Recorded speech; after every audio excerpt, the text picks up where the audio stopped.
This is Walter Cronkite reporting. A restrictive wall of barbed wire and concrete rose to divide the tent city of Berlin in 1961. The wall symbolized not only division, but the desire of communism to push back the frontiers of freedom in all corners of the globe. The communists chose Berlin to instigate a direct clash, to threaten unleashing the forces of war in a manufactured crisis and bring the West to its knees. But free men took up the challenge. As part of the action taken to halt the communist thrust, the United States summoned units of the National Guard, along with other reserves. This is the story of the mobilization that took place to prevent a war, not to fight a war. This is the National Guard story for the record.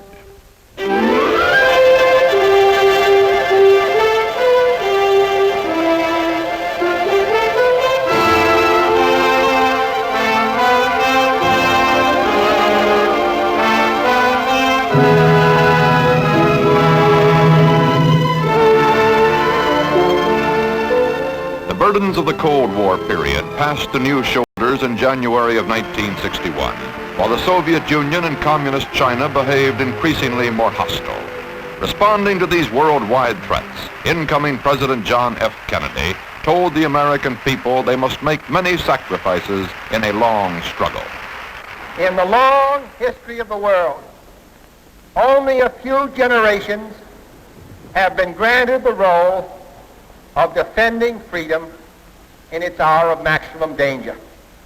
I do not shrink from this responsibility. I welcome it.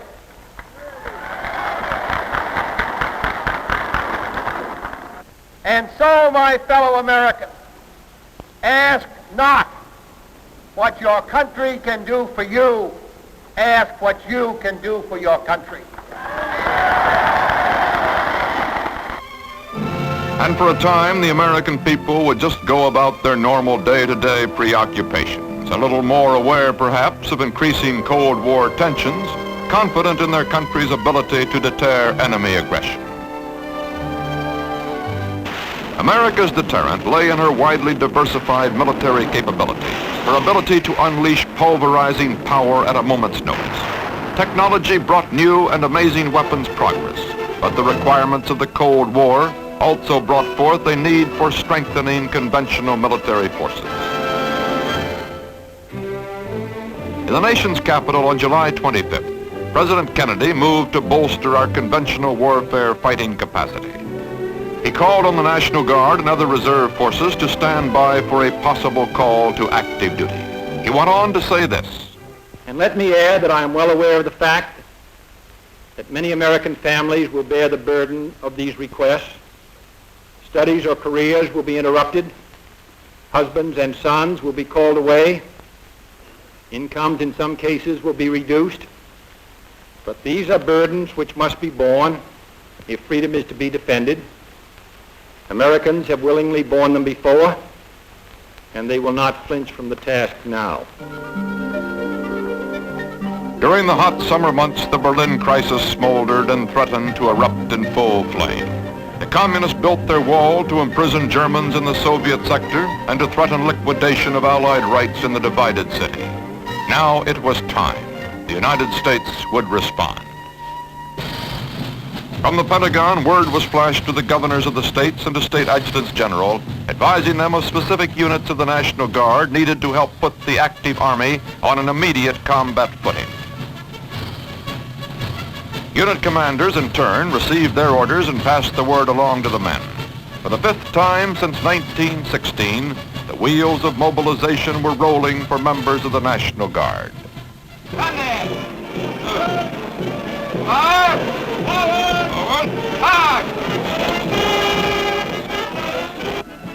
In October, 21 years to the month since the mobilization which preceded U.S. entry into World War II, the civilian soldiers called to the colors left their jobs, their homes, their families. They exchanged their customary business and work clothes for service in military uniform. In all, some 155,000 reservists responded to enable the country to quickly meet primary requirements in Europe. National Guard combat and combat support units were available to take the place of active Army units rushed overseas to reinforce our 7th Army. In Intensified training programs were undertaken. Within 3 months, such National Guard outfits as the 32nd Infantry Division of Wisconsin and the 49th Armored Division of Texas would be pronounced ready enough to be included in STRAC, the Strategic Army Corps designed for fast deployment anywhere in the world. Only a few days after their call-up in October 1961, elements of the Air National Guard under control of TAC, the Tactical Air Command, took part in the greatest mass movement of single-seat fighters across the Atlantic since the days of World War II. And every Air Guard jet made it safely and on time. Air Guard transport squadrons went to work hauling tons of air cargo over both the Atlantic and Pacific Oceans to overseas destinations. From the Air National Guard came a variety of specialized units to back up flying units.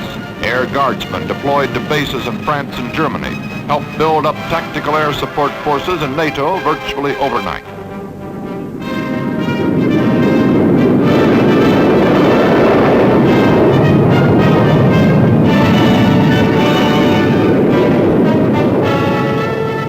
The dramatic deployment of the Air National Guard won wide acclaim. Secretary of the Air Force Eugene M. Zuckert said, "The manner in which the deployment was conducted so soon after recall could only be the result of sustained superior performance. It is my desire that every man in your organization knows of the pride the whole Air Force feels in this accomplishment."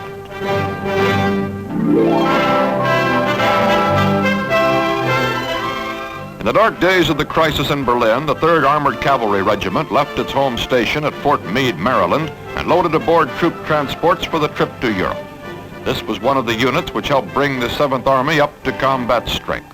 The overseas deployment of the 3rd Armored Cav was made possible by the ready now status of the 150th Armored Cavalry Regiment of the West Virginia National Guard. The 150th Armored Cav took over the STRAC role of the 3rd at Fort Meade.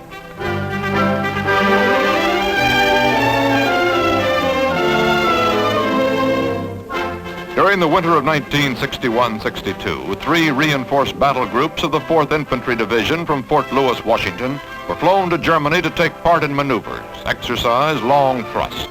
This movement, too, made possible at least in part by the ready now status of elements of Wisconsin's 32nd Division at Fort Lewis. During February 1962, combat units in Europe were inspected by observers from National Guard units on active duty. These observers got a first-hand view of readiness of American forces overseas. They saw the equipment, the troops, and the terrain.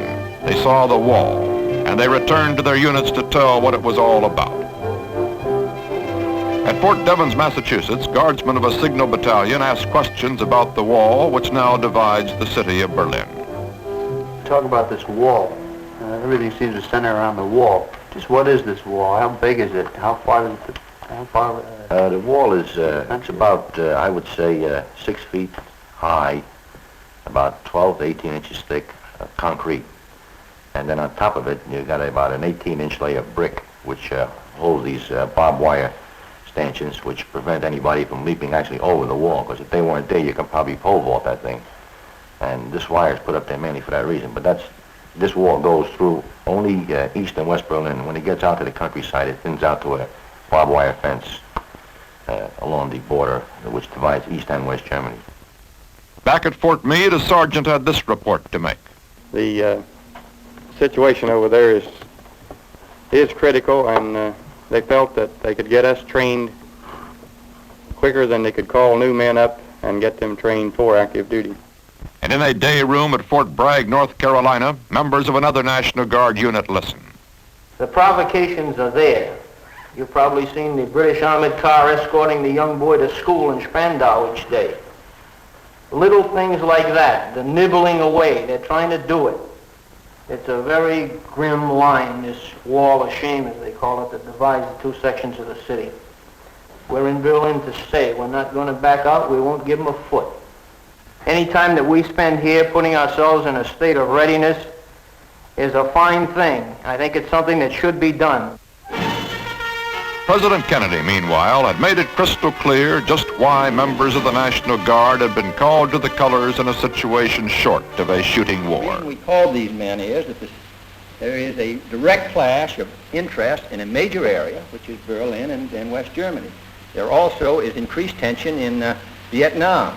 When we came into office, we did not feel that there was sufficient strength in our conventional forces. Of the 14 Army divisions, 3 were training divisions. And the United States has commitments all around the world. Now, while we rely on our nuclear weapons, we also, as I said, want to have a choice between humiliation and a Holocaust. And therefore, we believe that calling these men up and their willingness to serve increase the chance of maintaining the peace.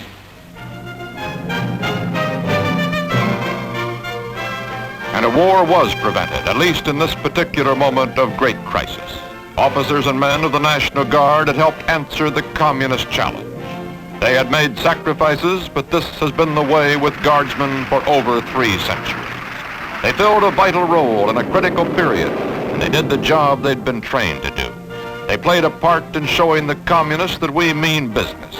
They stand now in the front ranks of those Americans who have answered the challenge of the question, what can you do for your country?